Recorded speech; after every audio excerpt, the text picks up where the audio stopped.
Hello guys, just சொல்லு, just சங்வினஸ் இப்படின்னா என்ன அப்படின்னு யாருக்காச்சும் தெரிஞ்சுன்னா கமெண்ட் பண்ணுங்கள். ஓகே, ஃபர்ஸ்ட் ஆஃப் ஆல் எல்லாத்துக்கும் ஹாப்பி நியூ இயர் கைஸ். உங்களுக்காக தான் இந்த சேனல் ஆரம்பிக்கப்பட்டிருக்கு, யூட்டிலைஸ் பண்ணிக்கோங்க. இதை நீங்கள் இந்த சிட்டிசன்ஷிப் இந்த வீடியோவை பாருங்கள். உங்களுக்கு புரியலன்னா கமெண்ட் பண்ணுங்கள். ஈஸியாக 8லேருந்து 10 நிமிஷம் உங்களுக்கு புரிகிற மாதிரி நடத்திருக்கேன். உங்களுக்கு எது புரியலன்னு எந்த டவுட்னாலும் கமெண்ட் பண்ணுங்கள், நான் ரிப்ளை பண்ணுறேன். ஓகே, கான்ஸ்டிடியூஷனில் 22 பார்ட்ஸ் இருக்குது. அதில் செகண்ட் பார்ட் சிட்டிசன்ஷிப் வந்து நம்ம பார்க்கலாம். இதில் கவர் ஆகக்கூடிய ஆர்டிக்கல் வந்து 5லேருந்து 11. இப்போ பார்ட் 2 சிட்டிசன்ஷிப் ஆர்டிக்கல் 5 to 11. இது ஃபேக்ட். ஓகே, சிட்டிசன்ஷிப்ன்றது எது கீழே சார் வரும் அப்படின்னா யூனியன் லிஸ்ட்டில் வரும். அப்போ இந்த யூனியன் லிஸ்ட்டில் குறிப்பாக அதுலேயும் சொல்ல போனால் ஹோம் அஃபேர்ஸ் தான் சிட்டிசன்ஷிப் வந்து டீல் பண்ணிக்கிறாங்க. இந்த கான்ஸ்டிடியூஷன் இருக்குல்ல, நம்ம கான்ஸ்டிடியூஷன் வந்து அடாப்ஷன் டே, அதாவது அரசியல் நிர்ணய சபை கான்ஸ்டிடியூஷன் அசம்பிளி இருக்குல்ல, அதால் உருவாக்கப்பட்டது தான் கான்ஸ்டியூஷன். இந்த கான்ஸ்டிடியூஷனை வந்து அடாப்ட் பண்ணது வந்து 26 நவம்பர் 1949 அடாப்ட் பண்ணியாச்சு, ஏற்றுக்கிட்டான். இதை நடைமுறைக்கு கொண்டு வந்தது, இந்த கான்ஸ்டியூஷனை நடைமுறை கொண்டு வந்தது வந்து 26 ஜனவரி 1950. இது எல்லாத்துக்கும் தெரிஞ்சதுதான். ஓகே, இப்போ இந்த சில ப்ரொவிஷன்ஸ் வந்து இந்த கான்ஸ்டியூஷனில் சில ப்ரொவிஷன்ஸ் வந்து இந்த தேதி அன்னைக்கே வந்து என்ஃபோர்ஸ் பண்ணியிருப்பாங்க. அடாப்ஷன் கிடையாது, என்ஃபோர்ஸ் பண்ணியிருப்பாங்க. அப்படி ஒன்று தான் சிட்டிசன்ஷிப். எலெக்ஷனும் இதேமாரி தான். எலெக்ஷனில் இருக்க ஒரு ஆர்டிக்கல் 324, அதுவுமே இந்த கான்ஸ்டியூஷன் அடாப்ட் பண்ணியிருக்காங்களா அந்த தேதி அன்னைக்கே என்ஃபோர்ஸ்மெண்ட் நடைமுறைக்கு பண்ணப்பட்டிருக்கு. அப்போ சிட்டிசன்ஷிப்ன்றது நடைமுறைக்கு வந்த வருஷம் எதுன்னு கேட்டாங்கன்னா 26 நவம்பர் 1949. இந்த ஆர்டிக்கல் 5 to 11 போட்டிருக்கேன்ல, இதில் ஒரு சில ஆர்டிக்கல் மட்டும்தான் 26 நவம்பர் 1949 வருஷம் வந்திருக்கும். அது அவ்வளோ டீப்பாக போகணுங்க. உங்களுக்கு கேள்வி வந்து எந்த ப்ரொவிஷன் வந்து என்ஃபோர்ஸ்ட் ஆன் 26 நவம்பர் 1949 கேட்டால் சிட்டிசன்ஷிப். அதே மாதிரி எலெக்ஷன் வரும். ஓகேங்களா, இப்போ வாங்க, சிட்டிசன்ஷிப்ன்றது யூனியன் லிஸ்ட்னு பார்த்தாச்சு. அப்போ அரசியல் நிர்ணய சபையால் உருவாக்கப்பட்ட இந்த அரசியலமைப்பு, இந்த கான்ஸ்டிடியூஷனில் சிட்டிசனுக்கான டெஃபனிஷன் இருக்கா அப்படின்னு கேட்டால் இல்லை. அப்போ என்ன இருக்குது, சிட்டிசன்ஷிப் எந்தெந்த பர்சன் வந்து எலிஜிபிள் டு கெட் சிட்டிசன்ஷிப், அதுக்கான எலிஜிபிலிட்டி தான் கான்ஸ்டியூஷனில் மென்ஷன் பண்ணியிருக்காங்க. அதாவது சிட்டிசன்ஷிப்கான தகுதியை தான் மென்ஷன் பண்ணியிருக்காங்க, தவிர்த்து சிட்டிசனுக்கான டெஃபனிஷனை வந்து கான்ஸ்டிடியூஷனில் மென்ஷன் பண்ண கிடையாது. ஓகே, அப்போ சிட்டிசன்ற வார்த்தை எங்கேருந்து சார் எடுத்துருக்கோன்னு கேட்டால் லட்டின் வேர்டான சிவிஸ்லேருந்து எடுத்துக்கலாம்.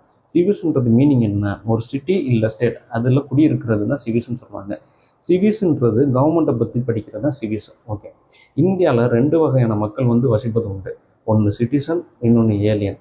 சிட்டிசன்றது அந்த நாட்டோட உறுப்பினர். ஓகேங்களா, அதனால அவருக்கு எல்லா சிவில் அண்ட் பொலிட்டிக்கல் ரைட்ஸும் அவருக்கு வழங்கப்படும். ஆனால் ஏலியன்ஸுக்கு அப்படி கிடையாது.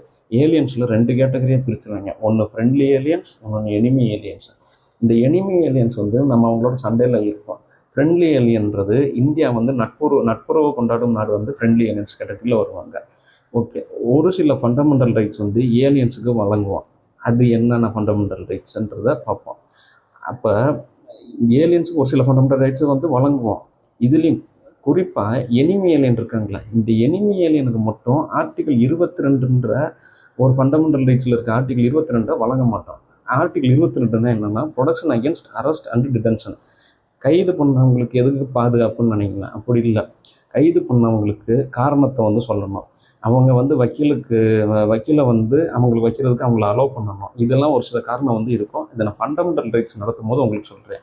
இப்போ அதுக்கான ப்ரொடெக்ஷன் அகேன்ஸ்ட் அரெஸ்ட் அண்ட் டிடென்ஷனுக்கான பாதுகாப்பை வந்து ஆர்டிகல் 22 வந்து எனிமி ஏலியனுக்கும் கொடுக்க மாட்டாங்க. இப்போ இந்த ஆர்டிகல் 22 எனிமி ஏலியனுக்கு கிடையாது. அப்போ ஆர்டிகல் 22 யார் யாருக்கு கொடுப்பாங்கன்னா சிட்டிசனுக்கும் ஃப்ரெண்ட்லி ஏலியனுக்கும் கொடுப்பாங்க. ஓகே, இதில் டிடென்ஷன்ல 2 டிடென்ஷன் சொல்லுவாங்க, புனிட்டிவ் டிடென்ஷன், ப்ரிவென்டிவ் டிடென்ஷன்றது. ப்ரிவென்டிவ் டிடென்ஷன்னா என்னென்னா, ஒருத்தன் ஊழ வேலை செய்கிற மாதிரி தெரியுன்றதுக்காக அவனை முன்கூட்டியே காவலில் வச்சுக்கிறது தான் ப்ரிவென்டிவ் டிடென்ஷனு. இதெல்லாம் நான் உங்களுக்கு ஃபண்டமெண்டல் ரைட்ஸ் நடத்தும் போது நான் உங்களுக்கு எக்ஸ்பிளைன் பண்ணுறேன். இப்போதைக்கு என்ன புரிஞ்சுக்கோங்கன்னா, சில ஃபண்டமெண்டல் ரைட்ஸ் வந்து ஏலியன்ஸுக்கு வழங்குவது உண்டு. அதில் ஆர்டிகல் 22 மட்டும் எனிமி ஏலியன்ஸுக்கு கொடுக்க மாட்டாங்க. ஓகேவா, அப்போ ஒரு சில ஃபண்டமெண்டல் ரைட்ஸ் மட்டும் சிட்டிசனுக்காகவே இருக்கக்கூடிய ஃபண்டமெண்டல் ரைட்ஸில் இருக்க ஆர்டிக்கல் என்னென்ன அப்படின்னா ஆர்டிக்கல் 15, 16, 19, 29, 30. ஓகே, பொலிட்டிக்கல் ரைட்ஸ்ன்னு சொன்னீங்கல்ல, அப்படின்னா என்ன, ஓட்டு போடுற அதிகாரம், அதே மாதிரி MP MLA எலெக்ஷனில் வந்து போட்டியிடுற அதிகாரம், இதெல்லாம் சிட்டிசனுக்கு மட்டும்தான் இருக்கும். அப்போ அதே மாதிரி பப்ளிக் ஆஃபீஸ் இருக்கும்ல, president, vice president, governor, supreme court high court judge ஆகிறது, அட்டர்னி ஜெனரல் ஆஃப் இந்தியா ஆகிறது, அட்வொகேட் ஜெனரல் ஆஃப் ஸ்டேட்ஸ் ஆகிறது, இந்த இதுக்கான ரைட்ஸ், ஓட்டிங் ரைட்ஸு, இந்த போட்டி போட அதிகாரம் இந்த பப்ளிக் ஆஃபீஸில் ஹோல்டு பண்ணுறது, இந்த ரைட்ஸ்லாம் வந்து சிட்டிசனுக்கான ரைட்ஸு, சிட்டிசன்ஸுக்கு மட்டும்தான் அப்ளிகபிள் ஆகும். அதே மாதிரி ஃபண்டமெண்டல் டியூட்டிஸ் இருக்குல்ல, அது சிட்டிசனுக்கு மட்டும்தான். ஏன்னா அவங்க தான் கடமையை வந்து நாட்டுக்கு பே பண்ணணும். ஓகே, பார்ட் 2 சிட்டிசன்ஷிப்னு சொல்லியாச்சு. ஆர்டிகல் 5லேருந்து 11 வரைக்கும் பார்ட் 2 சிட்டிசன்ஷிப்பில் கவர் ஆகும்னு சொல்லியாச்சு. இந்த ஆர்டிகல் 5லேருந்து 11 இருக்குல்ல, இது சிட்டிசன்ஷிப்பில் இருக்க ப்ராப்ளம்ஸை பற்றி டீலே பண்ண கிடையாது. அது கான்ஸ்டியூஷன் நடைமுறைக்கு வந்துச்சுல, 26 ஜனவரி 1950 அன்னைக்கு கான்ஸ்டியூஷன் நடைமுறைக்கு கொண்டு வந்தாச்சு. அந்த டயத்தில் யார் யாரெல்லாம் சிட்டிசனு அப்படின்னு ஐடென்டிஃபை பண்ணுறதுக்காக போடப்பட்ட ஆர்டிகல் தான் 5லேருந்து 11. இது நான் உங்களுக்கு முன்னாடியே சொல்லிட்டேன். இந்த ஃபேக்ட் திருப்பி நான் உங்களுக்கு சொல்லிட்டேன். கான்ஸ்டியூஷனை வந்து அடாப்ட் பண்ணது 26 நவம்பர் 1949. இது எல்லாத்துக்கும் தெரியும். அதே மாதிரி கான்ஸ்டியூஷன் நடைமுறைக்கு வந்தது 26 ஜனவரி 1950. இது எல்லாத்துக்கும் தெரியும். ஆனால் சிட்டிசன்ஷிப் மட்டும் கிடையாது, எலெக்ஷனும் இருக்குது. சிட்டிசன்ஷிப்பில் சில ப்ரொவிஷன்ஸ், அந்த 5லேருந்து 11 இருக்குல்ல, அதில் ஒரு சில ப்ரொவிஷன்ஸ் மட்டும் உங்களுக்கு 26 நவம்பர் 1949 வந்துருச்சு. ஓகேங்களா? அப்போ சிட்டிசன்ஷிப் வந்து 26 நவம்பர் நடைமுறைக்கு வந்துருச்சு. ஓகே, இப்போ இந்த ப்ராப்ளம்ஸ் வந்து ஆர்டிகல் 5லேருந்து 11 டீல் பண்ணாதுன்னு நம்ம சொல்லிட்டோம். அப்போ இதுக்கான ப்ராப்ளம்ஸை யார் டீல் பண்ணிக்கிறவா? அந்த பவர் யார்கிட்ட இருக்குன்னா, கான்ஸ்டிடியூஷன் இருக்குல்ல, அரசியல் நிர்ணய சபையால் உருவாக்கப்பட்ட இந்த கான்ஸ்டிடியூஷன் வந்து அந்த பவரை வந்து யார்கிட்ட கொடுத்தோம்னா பார்லிமெண்ட்டை கொடுத்துடும். அந்த பார்லிமெண்ட் என்ன பண்ணணும்னா லாவை மேக் பண்ணணும். ஏதாவது ஒரு அக்யூசேஷன் அண்ட் டெர்மினேஷன், அதாவது சிட்டிசன்ஷிப்பை பெறுறதுக்கான வழி அக்யூசேஷன், டெர்மினேஷன் முடித்து கொள்றதுக்கான வழி, இதை வந்து பார்லிமெண்ட் டீல் பண்ணிக்கணும். அப்படி தான் பார்லிமெண்ட் போடப்பட்ட சட்டம் தான் சிட்டிசன்ஷிப் ஆக்ட் 1955. இதில் காமன்வெல்த் சிட்டிசன்ஷிப்ன்ற ஒரு ப்ரொவிஷனை வந்து பார்லிமெண்ட் வந்து கொண்டு வந்துச்சு.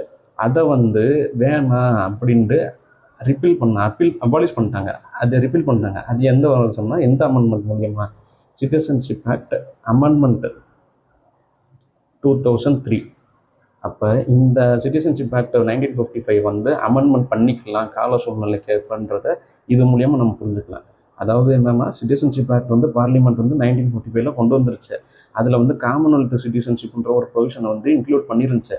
அது வேணாண்டு அபாலிஷ் பண்ண வருஷம் வந்து இந்த சிட்டிசன்ஷிப் ஆக்ட் 1955 அமெண்ட் பண்ணி சிட்டிசன்ஷிப் ஆக்ட் அமெண்ட்மெண்ட் 2003 கொண்டு வந்துட்டாங்க. இந்த சிட்டிசன்ஷிப் அமெண்ட்மெண்ட் ஆக்ட் வந்து 2003 வந்து எதை அபாலிஷ் பண்ணுச்சுன்னா, காமன்வெல்த் ப்ரொவிஷனை வந்து அபாலிஷ் பண்ணிடுச்சு. ஓகேங்களா? ஓகே, ஆர்டிகல் 5ன்றது என்னன்னா, citizenship at the commencement of constitution based on டொமிசில்ன்றது வசிப்பிடம் அடிப்படையில் வந்து உங்களுக்கு குடியுரிமை வழங்கினா அது ஆர்டிகல் 5. அதுக்கு இந்த 3ல் ஏதாவது ஒரு கண்டிஷனை சாட்டிஸ்ஃபை பண்ணணும். ஒன்று, அவர் இந்தியாவில் பிறந்திருக்கணும். இல்லை அவரோட அப்பா அம்மா யாராச்சும் ஒரு ஆள் இந்தியாவில் பிறந்திருக்கணும். இல்லை அப்படின்னா கான்ஸ்டியூஷன் வந்து என்ஃபோர்ஸ் ஆச்சுல, நடைமுறைக்கு வந்த தேதி 26 ஜனவரி 1950. இந்த வருஷத்துலேருந்து அதுக்கு முன்னாடி ஒரு 5 வருஷம் முன்னாடி ஆச்சு.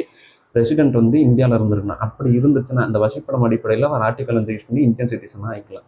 அதே மாதிரி ஆர்டிகல் 6 என்ன? Rights of citizenship of certain persons who migrated from Pakistan to India.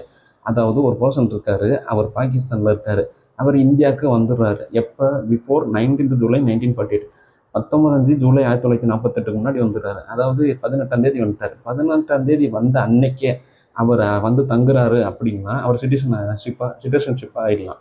Citizenship வந்து இந்த ஆர்டிகல் 6 மூலியம் ஆகிக்கலாம். அதாவது 19 ஜூலைக்கு முன்னாடி வந்துட்டார், 18 ஜூலையில் வந்துட்டாருன்னா அவர் வந்து எந்த ஒரு ப்ரொவிஷனும் பண்ணுவாருன்னா சும்மா தங்குனா மட்டும் போதும். 18 ஜூலை வந்துட்டாருன்னா தங்குனா மட்டும் போதும், அவர் சிட்டிசன் ஆகிக்கலாம். அதே இன்னொரு பர்சன் இருக்காரு, அவர் அதே பாகிஸ்தான்லேருந்து இந்தியாவுக்கு வர்றாரு. ஆனால் 19 ஜூலைக்கு முன்னாடி வர்றது பதிலாக 19 ஜூலையில் வர்றாரு, இல்லை 20 ஜூலையில் வந்தாருன்னா அவர் நான் தங்கிக்கிறேன், எனக்கு சிட்டிசன்ஷிப் கொடுங்கன்னா கொடுக்க மாட்டாங்க. அப்போ அவர் எப்படி சிட்டிசன்ஷிப் கொடுக்கணும்னா ரெஜிஸ்டர் பண்ணணும். அந்த ரெஜிஸ்டர் பண்ணுறதுக்கு முன்னாடி அவர் 6 மாதம் வந்து இந்தியாவில் ஸ்டே பண்ணியிருந்தார். ஸ்டே பண்ணி 6 மாதம் முடிஞ்சதுக்கப்புறம் இவர் வந்து ஆர்டிகல் 6 மூலயமா அதை வந்து வாங்கிக்கலாம், இந்தியன் சிட்டிசனாக ஆகிக்கலாம். ஆர்டிகல் 7 என்ன சொல்லுது? ப்ரொவைட் ரைட்ஸ் ஆஃப் சிட்டிசன்ஷிப், இந்த சிஎஸ்பின்ற citizenship of certain migrants to Pakistan. அதாவது இந்தியாவில் இருக்க ஒரு நபர் வந்து பாகிஸ்தானுக்கு போயிட்டார், சரிங்களா? அதுக்கப்புறம் என்ன பண்ணுறாரு, 1 மார்ச் 1947 அப்புறம் பாகிஸ்தான் எனக்கு வந்து ஏதோ ஒரு காரணத்தாக பிடிக்காம திருப்பி இந்தியாவுக்கே வந்துட்டார். இந்த 1 மார்ச்சுக்கு அப்புறம், அதாவது எக்ஸாம்பிள் சொன்னால் 2ஆம் தேதி மார்ச் 1947 இந்த வருஷத்தில் வந்துட்டார். இந்த வருஷத்தில் வந்துட்டாருன்னா அவர் எப்படி சிட்டிசன்ஷிப் பெறுறதுன்னா ஆர்டிகல் 6ல் இருந்து பார்த்தோம்ல அதே மாதிரி ரெஜிஸ்டர் பண்ணணும். அந்த ரெஜிஸ்டர் பண்ணுறதுக்கு முன்னாடி அவர் 6 மாதம் இந்தியாவில் ஸ்டே பண்ணியிருக்கணும். இந்தியாவில் ஸ்டே பண்ணதை முடித்ததுக்கப்புறம் இது பண்ணிக்கலாம். அதாவது இந்தியாவிலேருந்து பாகிஸ்தான் போயிட்டு திருப்பி பாகிஸ்தான்லேருந்து இந்தியாவுக்கு வர நபர் வந்து இப்படி ஆர்டிகல் 7 மூலியமாக ரெஜிஸ்டர் பண்ணலாம். ஏன்னா இந்தியாவிலேருந்து பாகிஸ்தான் போயிட்டாங்க, அவங்க வந்து பாகிஸ்தான்லேருந்து திருப்பி இந்தியாவுக்கு வரும்போது ரெஃப்யூஜிஸாக வருவாங்க. அந்த ரெஃப்யூஜிஸாக வரவங்க 2 மார்ச் 1947 அப்புறம் வந்த 1 மார்ச் 1947 அப்புறம் வந்த அந்த ரெஃப்யூஜிஸ் வந்து எக்ஸாம்பிள் சொல்லணும்னா 2 மார்ச் 1947 அன்றைக்கி வந்துட்டாங்க. அப்போ அவங்க என்ன பண்ணுறாங்கன்னா இந்த ஆர்டிகல் 7 திருப்பி நான் உங்களுக்கு சொல்கிறேன். சாரி, ஆர்டிகல் 7ன்றது என்னன்னா provide rights of citizenship of certain migrants to Pakistan. அதாவது இங்கே இந்தியாவில் இருந்த ஒரு நபர் வந்து பாகிஸ்தான் போயிட்டார், மைக்ரேட் ஆகி போயிட்டார். ஓகே, அடுத்து என்ன பண்ணுறாருன்னா 1ஆம் தேதி மார்ச் மாதம் 1947 அப்புறம் என்ன பண்ணுறாருன்னா திருப்பி பாகிஸ்தான் வேணான்ட்டு இந்தியாவுக்கு வராரு. எக்ஸாம்பிள் சொன்னால் 2 மார்ச் 1947 இந்தியாவுக்கு வந்துட்டார். அப்போ அவர் அகதியாக வந்துட்டார், அதாவது ரெஃப்யூஜிஸாக வருவார். அப்போ அவர் எப்படி சிட்டிசன்ஷிப் வந்து பெற்றுலாம்னா இந்த ஆர்டிகல் 6 நம்ம பார்த்தோம்ல அதே மாதிரி தான் ரெஜிஸ்டர் பண்ணணும். அந்த ரெஜிஸ்டர் பண்ணுறதுக்கு முன்னாடி 6 மந்த்ஸ் வந்து ஸ்டே பண்ணியிருந்துருக்கணும். 6 மந்த்ஸ் ஸ்டே பண்ணதுக்கப்புறம் இந்த ஆர்டிகல் 7 கிளைம் பண்ணி சிட்டிசன்ஷிப் பெற்றுக்கலாம். ஆர்டிகல் 8னா என்ன? ஆர்டிகல் 8 வந்து சிட்டிசன்ஷிப் பை ரெஜிஸ்ட்ரேஷன். அதாவது கடல் கடந்து வசிக்கிற ஒரு இந்தியன்ஸ் இருப்பாங்களே, அவங்க வந்து ஆர்ஜின் வந்து இந்தியா ஆர்ஜினாக தான் இருக்காங்க. அதான் BIO, person in Indian origin. அது எப்படின்னா அவங்க வந்து இது கண்டிஷனில் வந்து ஒரு கண்டிஷனை சாட்டிஸ்ஃபை பண்ணணும். ஒன்று அவர், இல்லை அவங்க அப்பா அம்மா, இல்லை அவரோட தாத்தா பாட்டி. இந்த 3ல் யாரோ ஒருத்தவங்க அன்டிவைடட் இந்தியா பாகிஸ்தான் பிரிக்கிறதுக்கு முன்னாடி இந்த இந்தியாவில் பிறந்திருந்தாங்கன்னா அந்த பர்சன் வந்து என்ன பண்ணலாம்னா நான் வந்து இந்தியன் ஆர்ஜின், நான் இப்போ வந்து இந்தியாவுக்கு வெளியே இருக்கேன், ஓவர்சீஸில் இருக்கேன் அப்படின்னு சொல்லி கிளைம் பண்ணி இந்தியன் டிப்ளமேட்ஸ்கிட்ட சொல்லி ரெஜிஸ்டர் பண்ணிக்கலாம். அந்ததுக்கான ஆர்டிகிள் தான் ஆர்டிகிள் 8. அது எப்போ சார் பண்ணலாம்னா ஜனவரி நம்ம கான்ஸ்டியூஷன் ஆரம்பிச்சில அன்னை தேதி, இல்லை அதுக்கடுத்து வர எந்த தேதியில் வேணாலும் இந்த விஷயத்த பண்ணிக்கலாம். Article 9 loss of citizenship. ஒரு பர்சன் வந்து இன்னொரு ஒரு ஃபாரின் கண்ட்ரியோட சிட்டிசன் ஆகிட்டாரு அப்படின்னா இந்தியன் சிட்டிசனாக இருக்க வந்து அவர் வந்து தகுதியை இழந்துருவார். அதை தான் ஆர்டிகல் 9 சொல்லுது. Article 10 continuance of citizenship. இப்போ ஒவ்வொரு வருஷமும் போய் இல்லை ஒவ்வொரு 5 வருஷமோ இல்லை ஒவ்வொரு 10 வருஷமோ போய் நம்ம சிட்டிசன்ஷிப்பை ரினியூவல் பண்ணிக்கிட்டு இருக்க மாட்டோம். அப்போ பார்லிமெண்ட் என்ன பண்ணணும்னா ஒரு சட்டம், அந்த பார்லிமெண்ட் இயற்றிய சட்டத்தின்படி நம்ம எல்லாரும் சிட்டிசனாக வந்து கன்சிடர் பண்ணிக்கிட்டு இருக்கோம் இன்ன தேதி வரைக்கும். அதை தான் சொல்லுது article 10 continuance of citizenship. Article 11 parliament make power in matters related to citizenship. அதாவது சிட்டிசன்ஷிப் ரிலேட்டடாக அக்யூசேஷன், அதாவது பெற்றுக்கொள்வது, சிட்டிசன்ஷிப்பை பெற்றுக்கொள்வது இல்லை டெர்மினேஷன் முடிக்கிறது, இது ரிலேட்டடாக ஏதாவது ஒரு இஷ்யூ வந்தால் அதை வந்து பார்லிமெண்ட்டு தான் பவர் இருக்குது. அதை சொல்லக்கூடிய ஆர்டிகல் 11. ஓகே கைஸ், எல்லாத்துக்கும் ஹாப்பி நியூ இயர். நம்ம சேனலில் வந்து இந்த வருஷம் உங்களுக்கு எப்படி எக்ஸாம் ஹெல்ப் பண்ண போகுதுன்றதை மட்டும் நீங்கள் பாருங்கள். அப்கமிங் வீடியோஸ் வந்து உங்களுக்கு வரும், ரெகுலராக வரும். ஒன்று தான், நீங்கள் வந்து சப்போர்ட் பண்ணுங்கள். Thank you guys.